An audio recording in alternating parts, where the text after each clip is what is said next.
అమృతాహారపు లోగిలి గ్రామ భారతికి స్వాగతం.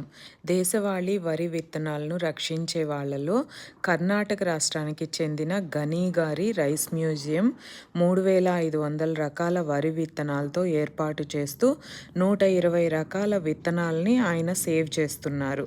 అలాగే ఉడిపి ప్రాంతం నుంచి మహిళా రైతు అజ్మా వాళ్ళ 8వ తరగతి చదువుతున్న పాపతో కలిసి ప్రతి సంవత్సరం కూడా 1595 రకాల విత్తనాల్ని పండిస్తున్నారు.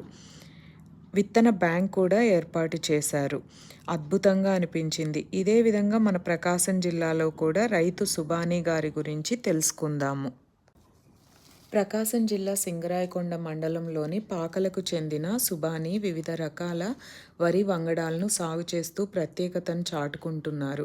10వ తరగతి వరకు చదువుకున్న ఆయనకు ఆరోగ్యాన్ని ఇచ్చే వరి రకాలను పండించడం అంటే ఆసక్తి.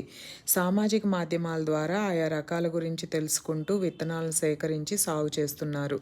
గత 6 ఏళ్లుగా ఈ పని కొనసాగిస్తూ ప్రస్తుతం ఆయన 1.20 ఎకరాల విస్తీర్ణంలో 60 రకాల వరి పండిస్తున్నారు.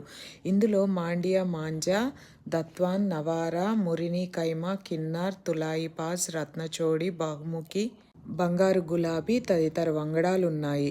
విద్యార్థులకు ప్రకృతి వ్యవసాయ విధానంపై అవగాహన కల్పిస్తున్నారు.